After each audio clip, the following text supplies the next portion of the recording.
কি অভিযোগে আমি অব্যাহতি পেলাম? রাত 12টায় বলতেছে যে আপনাকে ওয়াসা থেকে অব্যাহতি দেওয়া হলো, মানে ঠিকাদার প্রতিষ্ঠান। ডিমোশন আমাদেরকে কি কারণে দিছে লিখিত আমাদেরকে এই পর্যন্ত দিতে পারে নাই তারা কোনো।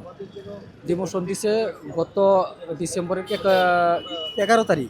তো এখনো পর্যন্ত আমরা এই প্রশাসনে অনেকবার আসছি, আমরা লিখিত আবেদন দিছি এবং এটার পরেও আমরা আবার আমাদের একটা ওই হাইকোর্টে একটা রিট ছিল, এই রিটের ওই এগেনিস্টে আমরা স্টে আনছি 2 মাসের। এই স্টেতে বলা আছে যে যে যেখানে আছে স্ব জায়গায় থাকতে পারবে, কিন্তু আজকে পর্যন্ত ওনারা এই স্টে আদালতের স্টেও ওনারা মানে না।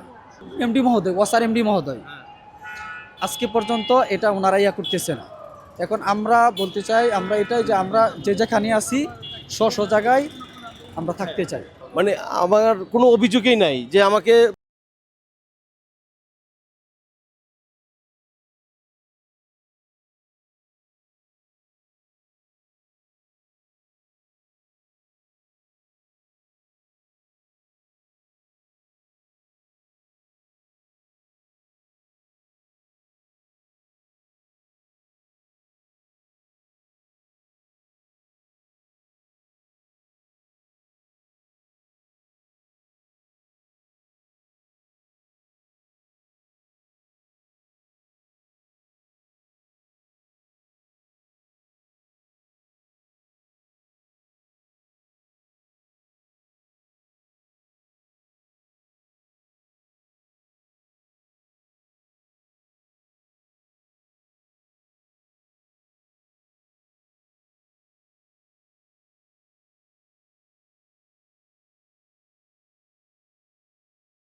আপনাকে ডিমোশন দেওয়া হলো, আমরা কারণটা জানতে চাচ্ছি।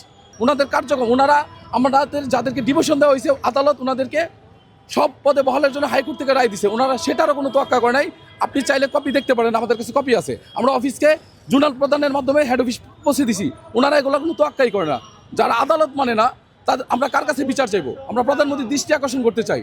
আমরা তদন্ত করে আমাদের যদি কোনো অন্যায় থাকে আমরা অবশ্যই শাস্তি চাই, কিন্তু বিনা বিচারে এভাবে এতগুলো মানুষের রমজান মাসে, পবিত্র রমজান মাসে চাকরিচ্যুত আমরা কখনোই মানবো না। ঠিক।